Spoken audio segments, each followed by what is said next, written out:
Bonjour à tous, je reprends ma série de vidéos sur l'éclipse de l'Église. Comme vous pouvez le constater, j'ai investi un peu dans un peu de matériel vidéo, donc j'espère que la qualité sera meilleure. Mais sans plus attendre, voilà, j'ai intitulé cette nouvelle vidéo l'éclipse de la foi partie 2. Donc en fait c'est un complément de la précédente vidéo, on n'est pas encore vraiment dans des analyses inédites. Pourquoi? Parce qu'en fait j'ai noté que dans ma vidéo partie 1, c'était glissé quelques erreurs factuelles que je tenais à corriger. Et aussi, eh bien en fait il y avait des choses dont je devais parler encore sur ce sujet pour que le thème soit correctement couvert.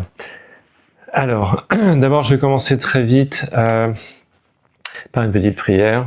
Au nom du Père et du Fils et du Saint-Esprit, ainsi soit-il. Ô Marie conçue sans péché, priez pour nous qui avons recours à vous, ainsi soit-il. Au nom du Père et du Fils et du Saint-Esprit, ainsi soit-il. Alors, tout de suite, les deux erreurs factuelles que j'ai notées dans la vidéo précédente. Lorsque j'ai parlé du troisième secret de Fatima, j'ai dit qu'il devait être révélé avant 1960. Or, ce n'est pas vrai.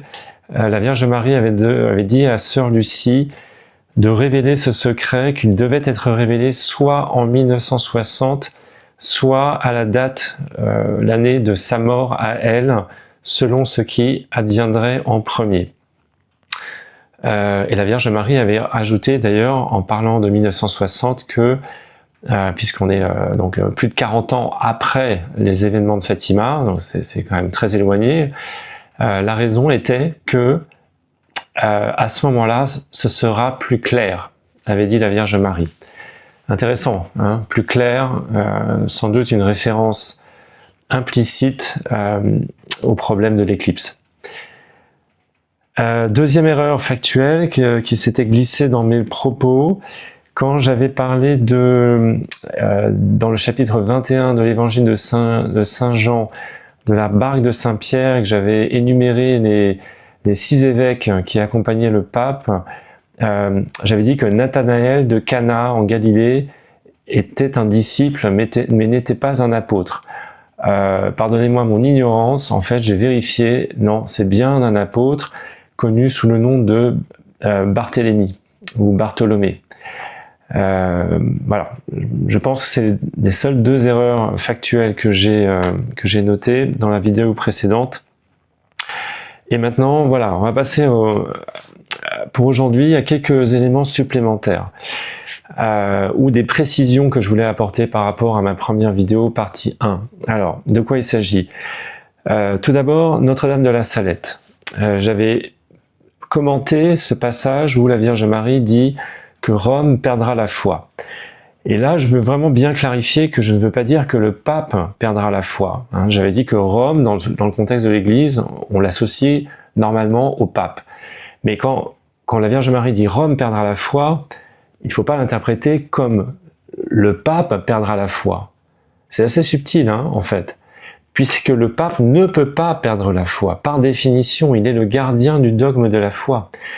Donc, et c'est ça que je voulais rajouter comme précision sur ce commentaire sur les paroles de Notre-Dame à la Salette, lorsqu'elle dit que Rome perdra la foi, en fait, il faut comprendre que Rome perdra le pape. Et oui, et là c'est beaucoup plus intéressant et beaucoup plus cohérent avec les autres éléments que nous avons déjà énoncés, le grand exorcisme de Léon XIII, le chapitre 21 de l'évangile de Saint Jean, où Saint Pierre saute de la barque.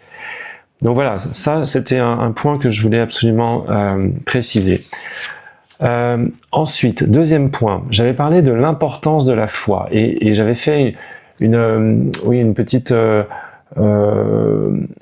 un commentaire en parlant du baptême et en expliquant pourquoi, comment on devient un enfant de Dieu, et bien par le sacrement de baptême, et quels sont les premiers mots que prononce le prêtre et le catéchumène sur le seuil de l'église au moment du sacrement de baptême. Et en fait, j'étais pas allé assez loin, j'étais pas assez précis. Donc je reprends ce dialogue parce que je trouve qu'il est fondamental. Le prêtre dit: que demandez-vous à l'Église de Dieu? Le catéchumène répond: la foi. Et le prêtre demande encore: que procure la foi? Et le catéchumène répond: la vie éternelle. Donc c'est cela qu'il faut retenir essentiellement. La vertu de foi procure la vie éternelle. La foi est absolument indispensable pour se sauver. Donc je l'avais expliqué d'une manière un petit peu alambiquée, et donc je voulais vraiment le rendre plus clair et le souligner. Et en expliquant cela, que la foi procure la vie éternelle et que on a absolument besoin de la foi pour se sauver, on comprend mieux pourquoi les ennemis de l'Église s'attaquent à la doctrine et au sacrement. C'est en fait pour faire mourir la foi chez les fidèles, pour couper les canaux de la grâce, pour les faire mourir de faim et de soif spirituelle. Donc voilà, ça c'était les deux précisions que je voulais apporter par rapport à la première vidéo. Maintenant, un élément qui manquait, je pense, dans la partie 1 de ma vidéo sur l'éclipse de la foi, j'avais parlé beaucoup de la perte de la foi, de l'apostasie. Et d'ailleurs, je fais une toute petite parenthèse, je vous montre ici un livre que j'ai trouvé un peu par hasard dans une bibliothèque, qui est absolument incroyable, puisque sur la couverture, c'est un livre qui parle des 10 commandements. C'est un livre en allemand qui parle des 10 commandements. Et en illustration, sur la couverture, on voit l'éclipse du soleil. On voit Moïse, qui est devant son peuple. Donc Moïse est en blanc, tout le peuple qui a apostasié est en rouge, et on voit une éclipse de soleil qui domine toute la scène. Comme quoi, on est dans la vérité, quand on fait ces analyses sur la perte de la foi et l'éclipse.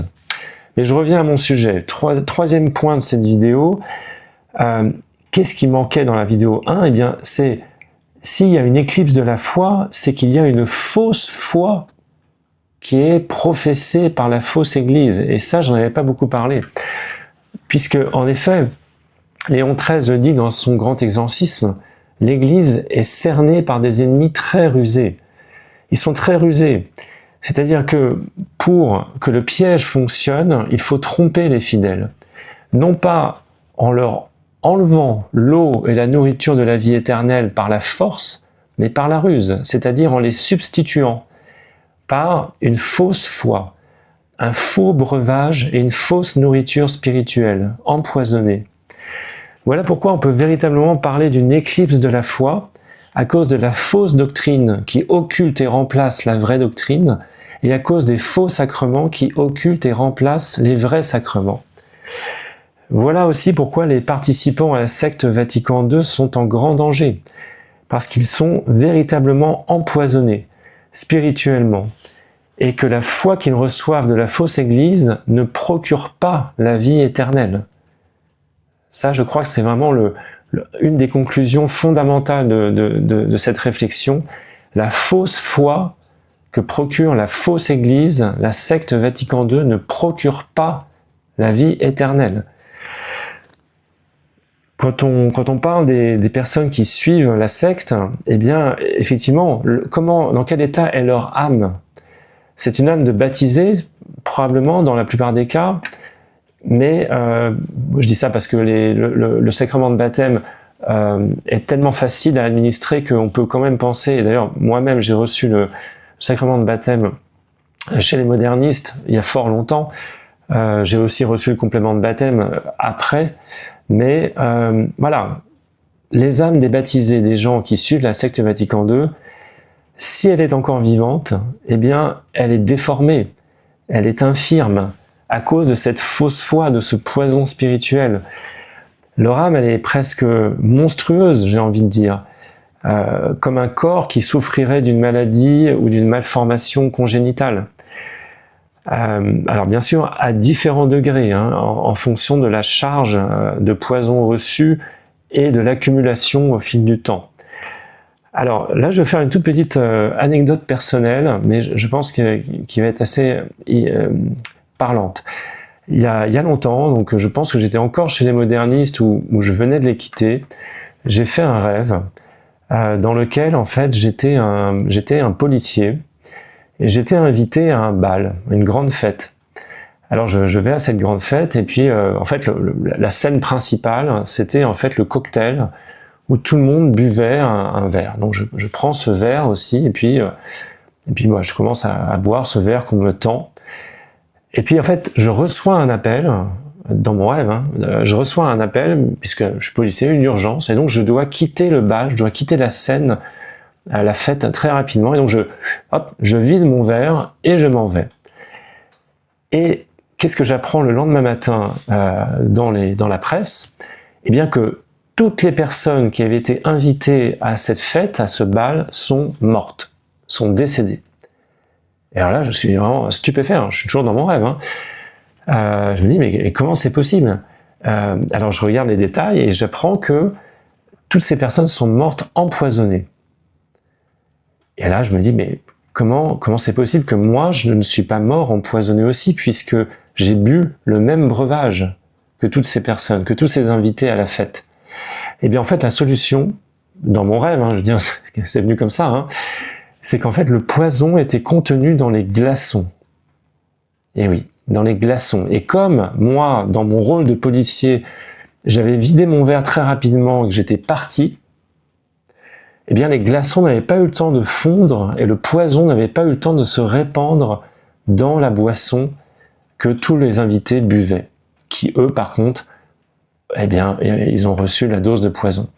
Eh bien ça en fait, ce rêve je l'ai compris plus tard, en fait, c'est simplement que quand j'ai expliqué dans ma vidéo de présentation, moi je suis rentré dans l'église tout seul parce que je ne connaissais personne de croyant, je suis allé dans ma paroisse, j'ai commencé dans la secte moderniste que j'ai quitté très rapidement. Et je pense que c'est ce qui m'a sauvé. Je n'ai pas été empoisonné, en tout cas à peu, comparé à ceux qui y sont encore ou qui y sont depuis leur jeunesse. Voilà, je ferme la parenthèse de cette petite anecdote tout à fait personnelle, mais que je pense est extrêmement pertinente. Alors, oui, pour terminer, quels sont les effets de ce poison et de cette âme spirituelle déformée par la fausse foi? Eh bien, je peux le dire aussi, hein, je connais moi-même des modernistes, certains qui sont restés des amis, ils sont incapables de professer la vraie foi.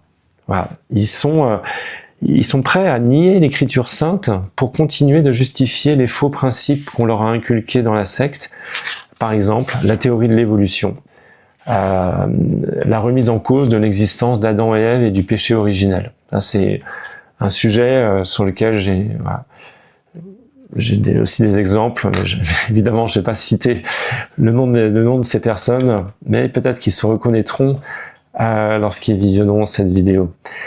Maintenant, quels sont les traits caractéristiques de cette fausse foi professée par la secte Vatican II? Je vais les énumérer très rapidement. L'humanisme, hein, le culte de l'homme, Dieu n'est qu'un architecte, finalement, mal avisé, qui a fait des choses comme ça rapidement, mais l'homme, finalement, c'est l'homme qui a la place principale et qui doit mener son destin. On reconnaîtra hein, un peu la figure du grand architecte qui est le dieu des francs-maçons, enfin une des divinités des francs-maçons. Deuxième caractéristique, le naturalisme, hein, l'idolâtrie des choses créées, de la matière.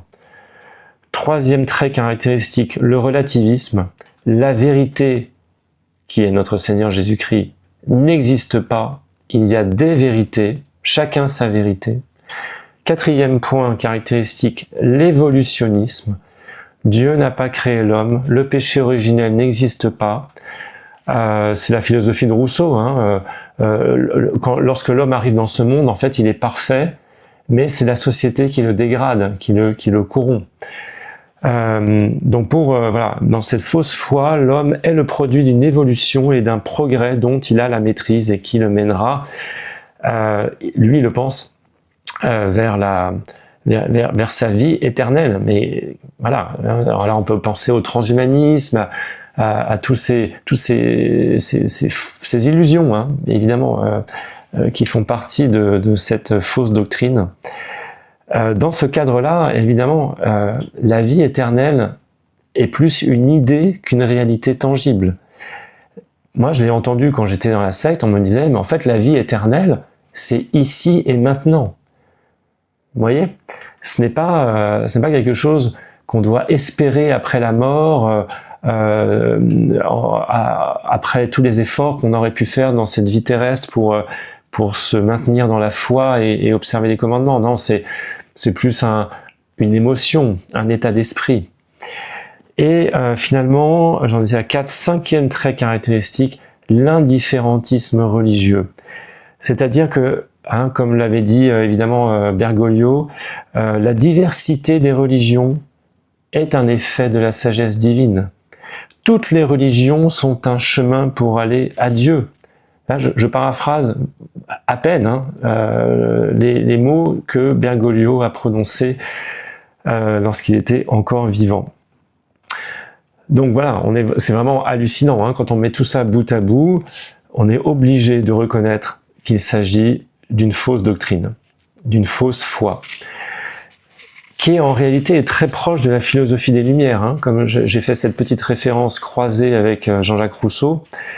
Voilà, je m'arrêterai là, parce que je vais essayer de garder cette vidéo dans une durée quand même assez raisonnable. Je voudrais aborder un autre point maintenant, l'éclipse de la foi du point de vue de l'ennemi. Pourquoi il travaille à ce projet? Quel est le but? Eh bien, dans ce cadre-là, il faut distinguer deux types d'ennemis. Satan lui-même, et puis ses agents. Alors, pour Satan, le seul vrai but, bien, c'est d'entraîner un maximum d'âmes en enfer. Ça a toujours été son but. Comme il ne peut pas, lui, il est condamné. Son seul motif d'action, c'est la haine. Il hait Dieu. Mais comme il ne peut pas toucher Dieu, comme il ne peut pas faire du mal à Dieu directement, eh bien, il s'attaque à l'œuvre de Dieu, c'est-à-dire à l'homme et à l'œuvre du salut. Maintenant, les agents de Satan, et donc là je vais parler uniquement de la franc-maçonnerie. Alors on me demandera pourquoi peut-être je me focalise beaucoup sur la franc-maçonnerie. Bon, alors là je ferai directement une référence à un livre qui traite de ce sujet en long, en large et en travers, La conjuration antichrétienne de Monseigneur Delassus, édité et publié au début du XXe siècle, sous-titre « Le temple maçonnique voulant s'élever sur les ruines de l'Église catholique ». Et je ferai aussi un rappel de toutes les références que j'ai incluses dans la partie 1 de cette vidéo, les encycliques des papes qui nomment directement la franc-maçonnerie comme l'ennemi principal de l'Église. Donc, c'est la raison pour laquelle, quand je parle des agents de Satan, je me limite à l'agent principal qui est la franc-maçonnerie. Quel est son but, évidemment? Sous les ordres de Satan, c'est de détruire l'Église catholique. Mais eux se représentent l'Église catholique à tort, comme un obstacle à la venue de leur Messie et de leur paradis, qu'ils appellent par exemple le nouvel ordre mondial, équipé bien sûr d'une religion mondiale unique, dont je viens d'exposer les principes juste avant. Il est évident que les francs-maçons, eux, agissent pour une part de bonne foi, si j'ose utiliser cette expression, parce que eux sont trompés par Satan, qui est le père du mensonge. C'est la raison pour laquelle il faut prier pour les francs-maçons, comme l'avait demandé Saint Maximilien Marie Kolb en fondant la milice de l'Immaculée et en adaptant la prière de la médaille miraculeuse, c'est-à-dire « Ô Marie conçue sans péché, priez pour nous qui avons recours à vous et pour tous ceux qui ne recourent pas à vous, spécialement pour les francs-maçons. » En fait, les francs-maçons, surtout ceux qui sont dans les grades, les premiers grades, et ce sont vraiment des victimes et ils sont en très très grand danger, évidemment, de damnation. Donc, ce sont des hommes et des femmes qui peuvent être sauvés, et donc il faut prier pour eux, comme notre Seigneur nous a demandé de prier pour nos ennemis. Et comme le dit Saint Pierre, le véritable ennemi ce n'est pas un être de chair, mais c'est Satan et les démons qui l'entourent. Donc il faut pas se tromper d'ennemi lorsqu'on fait ce genre d'analyse. Néanmoins, pour revenir à des choses, on va dire, plus concrètes, en continuant sur le point de vue de l'ennemi, eh bien, ce qui est terrible en fait, ce qui est révélateur de la présence de la fausse Église qui occulte l'Église catholique, c'est que justement les promoteurs de cette fausse religion mondiale synthétique sont les antipapes de la secte Vatican II eux-mêmes. Alors là, j'ai pris quelques exemples tirés du règne de François, de Bergoglio, qui n'a fait en réalité que parachever l'œuvre de ses prédécesseurs. Alors le premier exemple, eh bien, c'est un clip vidéo, un message vidéo enregistré du pape, entre guillemets, François, en 2016 sur le dialogue interreligieux. On pourrait trouver cette vidéo sur YouTube, mais en substance, qu'est-ce que dit François? Eh bien, il dit que les personnes pratiquant l'islam, le bouddhisme et le judaïsme, il dit pas en substance, il le dit explicitement, il dit « sont des enfants de Dieu », au même titre que les chrétiens baptisés. Alors ça, c'est terrible, hein, ça contredit fondamentalement l'enseignement de l'Église et la parole de l'Évangile lui-même. Car vous savez qu'on devient enfant de Dieu par le sacrement de baptême. Lorsqu'on arrive dans ce monde sans le baptême, nous sommes les enfants de la révolte. Nous sommes marqués de la malédiction du péché originel. Nous appartenons à Satan, en réalité. Et c'est le sacrement de baptême qui nous arrache à cette malédiction et qui nous fait entrer dans la famille de Dieu. Je citerai également le dogme bien connu de l'Église catholique, hors de l'Église, point de salut. Enfin, dans l'Évangile, notre Seigneur dit « Je suis la voie, la vérité et la vie. Nul ne va au Père que par moi. » Il dit aussi dans l'Évangile de Saint Marc « Celui qui croira et qui sera baptisé sera sauvé, mais celui qui ne croira pas sera condamné. » Alors je précise que ce clip vidéo là, de 2016 du pape François sur le dialogue interreligieux, ce n'est pas une interview enregistrée entre deux avions. C'est un clip vidéo préenregistré. C'est-à-dire que chaque parole, chaque image, chaque plan a été choisi volontairement. Donc c'est bien ce que je dis. La fausse religion de Vatican II, elle est volontairement professée et promue par les antipapes, par les usurpateurs, qui occupent la chaire de Saint-Pierre. Alors bien sûr c'est terrible pour les catholiques, mais nous avons normalement accès d'une manière ou d'une autre à la vraie doctrine et donc on peut faire cette analyse.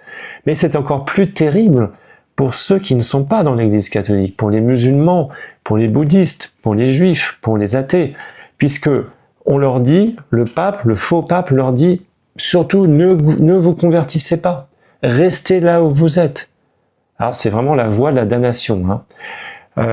C'est absolument terrible. Et on doit le condamner. On ne peut pas accepter de cacher cette vérité. Alors, encore un autre exemple. Bergoglio a participé, en 2016 encore, aux célébrations pour le 500e anniversaire de la réforme protestante de Luther. Il était en Suède. Il a participé avec des protestants au lancement des festivités. Il a fait installer une statue de Luther au Vatican. Je rappelle que Luther, c'est l'inventeur du protestantisme qui a été condamné par en fait, tous les papes d'avant Vatican II comme une hérésie majeure. Voilà, je ne vais pas rentrer dans les détails, il suffit de lire la doctrine catholique pour comprendre ce que c'est que le protestantisme et pour bien comprendre que c'est une hérésie. Mais pour Bergoglio, ce n'est pas une hérésie. Et donc, il installe une statue de Luther au Vatican. Pour ce même événement, je vais juste donner un autre exemple parce que j'y étais à ce moment-là. En Belgique, l'archevêque de Bruxelles a fait organiser une cérémonie en l'honneur du 500e anniversaire de la réforme protestante dans la cathédrale de Bruxelles, dans la cathédrale Saint-Michel et Gudule à Bruxelles. Pour vous dire que c'est vraiment, c'est pas juste le pape, c'est la hiérarchie, c'est toute la hiérarchie, tout le clergé qui est falsifié. Encore un exemple dont j'avais brièvement parlé dans ma vidéo de présentation, c'est Pachamama, évidemment, 2019, hein, le culte idolâtre de la déesse mère au Vatican. Je vais pas m'étendre, c'est tellement énorme, tellement flagrant que il suffit de s'intéresser un tout petit peu au sujet pour être horrifié. Et puis non, un autre exemple, accueilli avec bienveillance par Bergoglio et même avec enthousiasme, eh bien c'est la construction de la maison d'Abraham aux Émirats Arabes Unis. Donc c'est un endroit où, je ne sais pas qui a fait ça concrètement, mais une église, une mosquée et une synagogue ont été construits sur un même site en l'honneur des 3 religions abrahamiques, hein, le catholicisme, l'islam et le judaïsme, évidemment présentées toutes les 3 sur un pied d'égalité, et censées représenter 3 manières différentes de rendre un culte au même Dieu. Et c'est aussi un symbole de la fraternité humaine. Donc on sait très bien évidemment que nous ne partageons pas du tout le même culte du même Dieu, mais pour Bergoglio, lui bien sûr, son projet, son programme, c'est de faire la promotion de cette fausse religion mondiale synthétique. Et évidemment l'Église catholique, on va dire, telle qu'elle a été usurpée, la structure de l'Église catholique sert de vaisseau amiral, hein, de véhicule pour conduire ce projet. Qu'est-ce qu'on peut dire en fait par rapport à tout ce qu'on vient d'énoncer? Eh bien, c'est que le point commun de tous ces actes abominables de la secte Vatican II, c'est de promouvoir les principes et les idéaux de la franc-maçonnerie. Alors, il y a d'autres exemples, hein, encore tous plus terribles et affligeants les uns que les autres. Je vais encore en citer un parce que en fait, c'est quand même bien d'apporter des preuves. Eh bien, c'était la volonté du Vatican, après le Concile Vatican II, d'obliger les États catholiques à supprimer de leur constitution toute référence au catholicisme en tant que religion d'État. Non, vous ne rêvez pas, le Vatican, les représentants du Vatican, donc de l'Église catholique, ont demandé aux États qui étaient catholiques juridiquement, officiellement, eh bien, de ne plus être catholiques. Donc, quelques exemples. L'Irlande, en 1972, par le biais d'un amendement constitutionnel, le catholicisme, qui était religion d'État, a été supprimé. Le Portugal, en 1976, dans le cadre de la nouvelle constitution issue de la révolution des œillets, un type de révolution colorée. L'Espagne, en 1978, dans le cadre de la nouvelle constitution après la mort de Franco. L'Italie, en 1984, dans le cadre des accords de Villa Madama, qui amendent les accords de Latran et, encore une fois, supprime les articles qui faisaient de la religion catholique la religion de l'État italien. Et puis encore un dernier exemple, la Colombie en 1991. Il y a d'autres exemples, mais voilà, j'ai pris les principaux, notamment en Europe.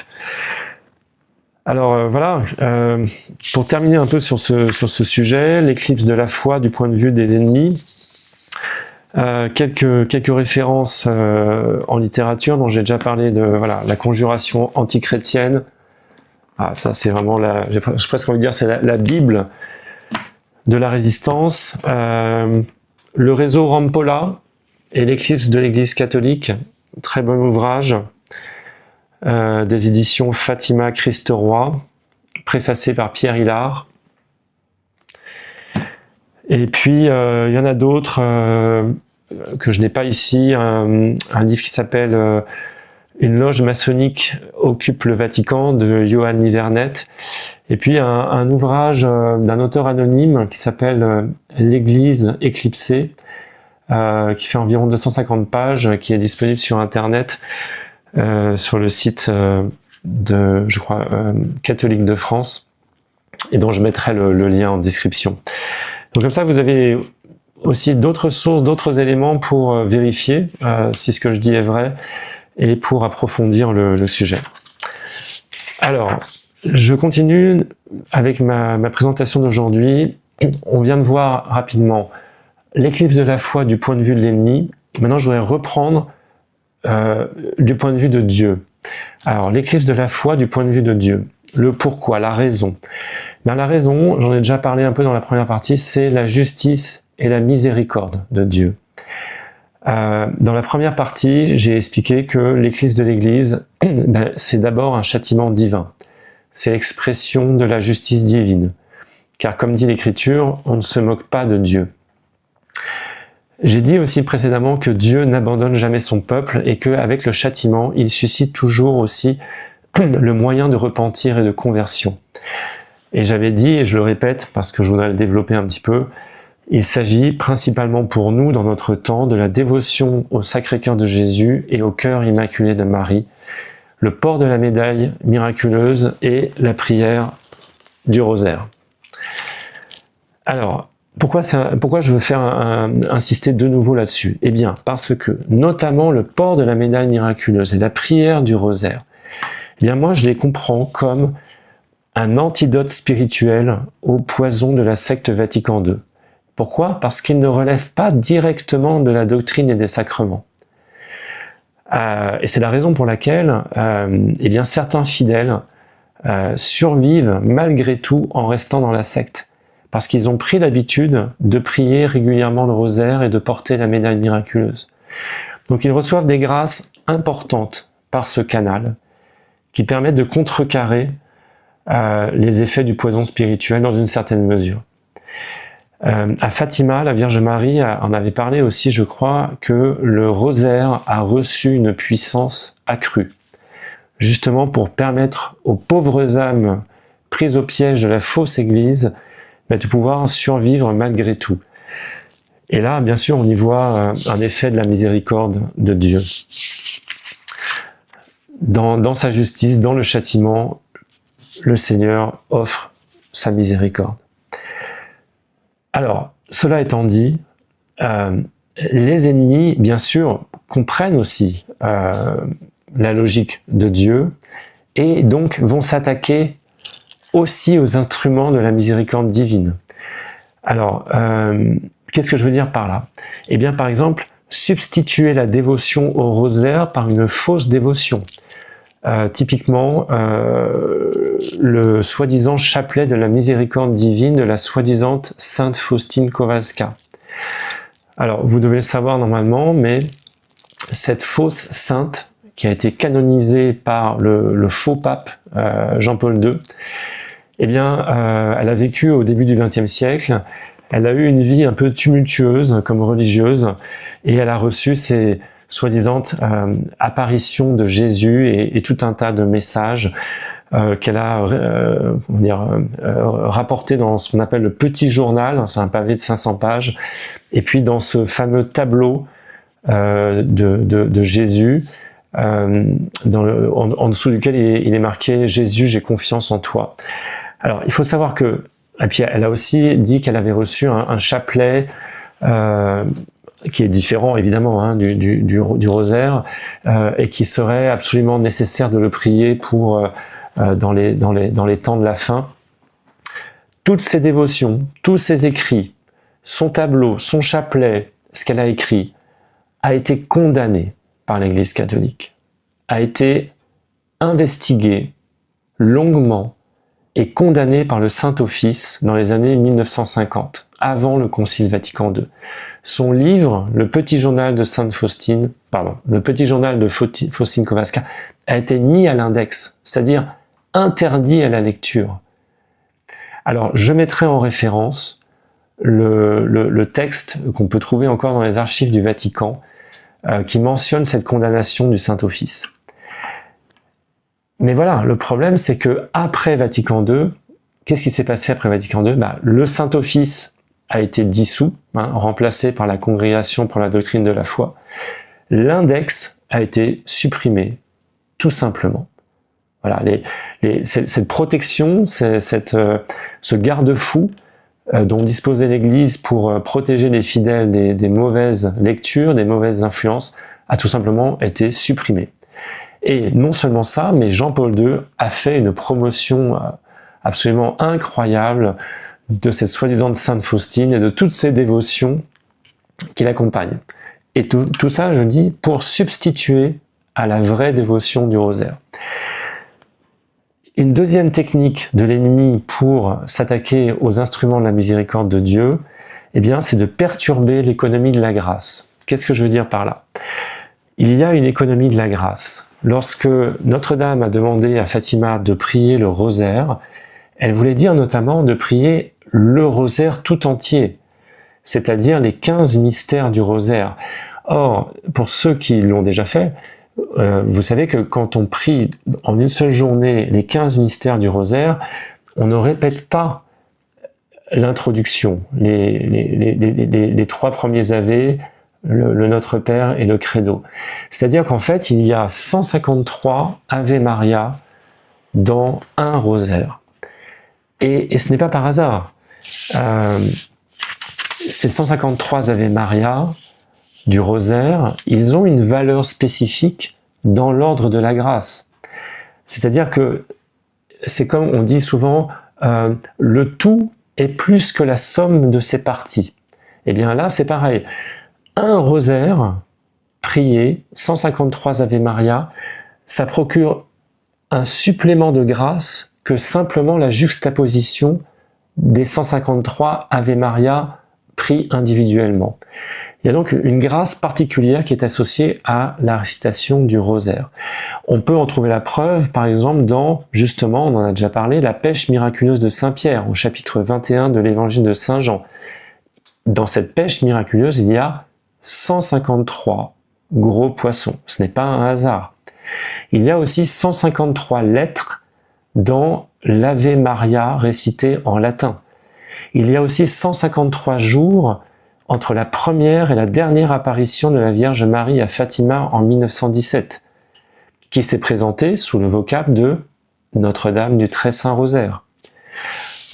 Or, qu'a fait Jean-Paul II pendant son règne? Eh bien, il a proposé, pour ne pas dire imposé, mais par sa force de persuasion, c'est devenu quelque chose en fait de courant, une 4e série de mystères dans le rosaire, qu'il a appelé les mystères lumineux.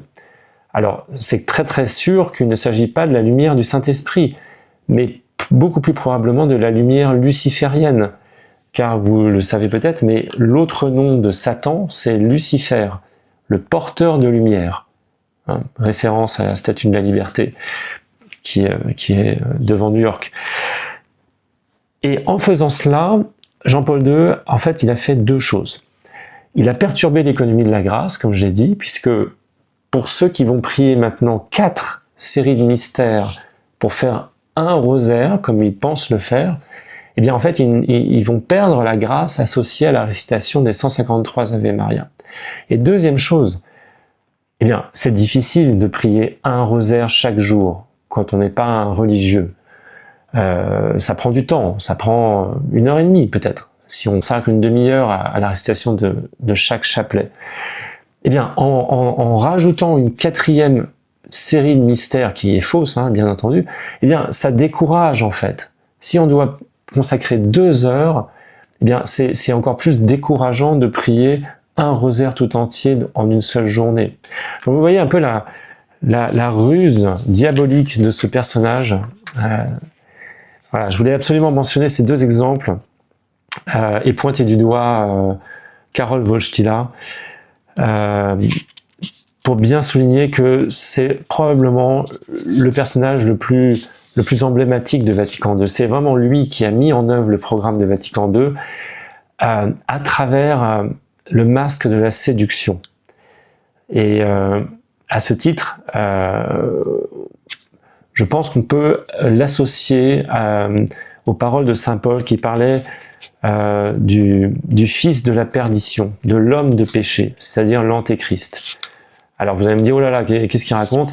Jean-Paul II, l'antéchrist? Ben oui, effectivement.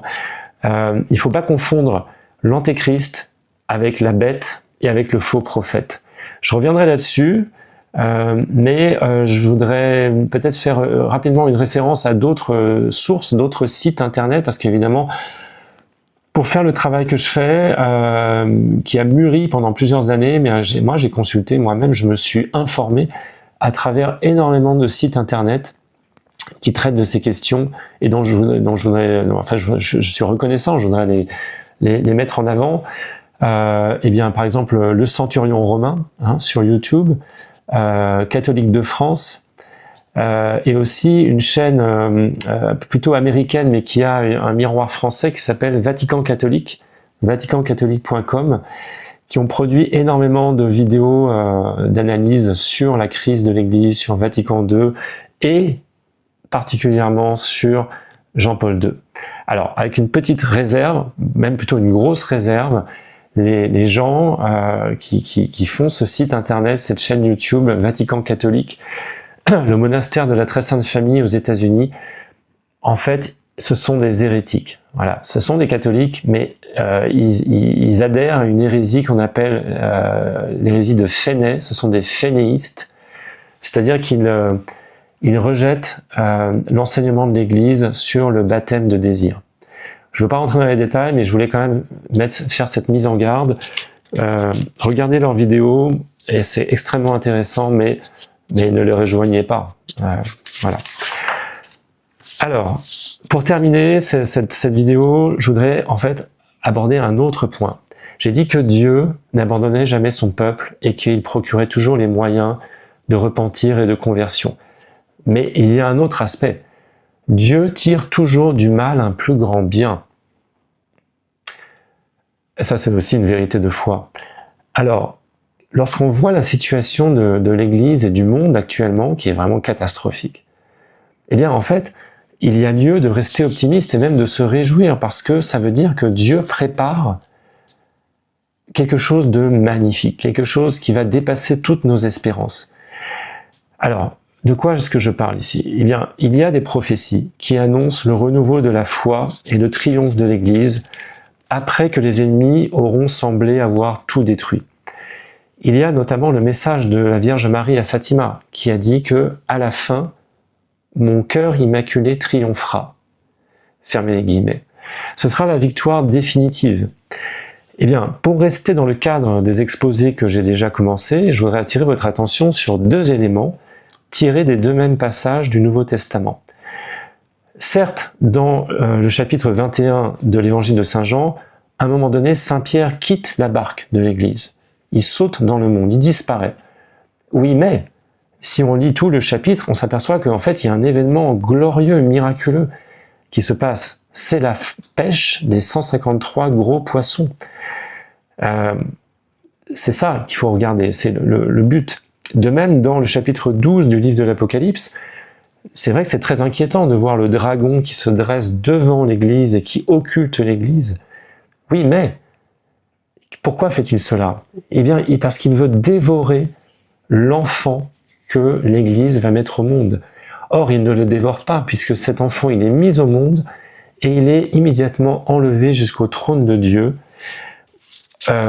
Et cet enfant, eh bien, il doit ensuite, plus tard, gouverner toutes les nations avec un sceptre de fer. Donc, on voit qu'en fait, on parle de choses extrêmement sérieuses. Les enjeux sont vraiment colossaux.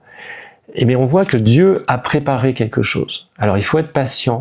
Pour l'instant, on ne fait que descendre, mais il y a un profond mystère, c'est évident. Il y a un profond mystère derrière ces deux miracles dont je viens de parler.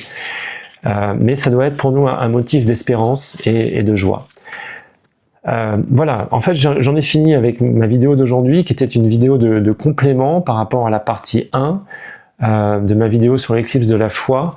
Je commencerai à rentrer dans le vif du sujet dans la prochaine vidéo, comme j'avais annoncé, en parlant des apparitions de la rue du Bac, de la médaille miraculeuse.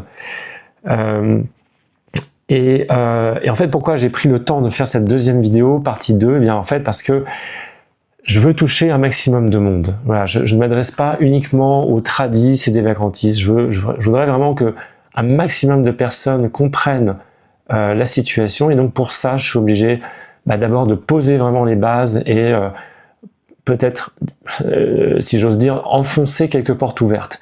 Mais pour beaucoup de gens, ce ne sont pas des portes ouvertes.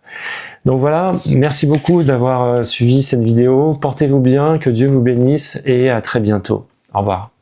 Au nom du Père et du Fils et du Saint-Esprit, ainsi soit-il.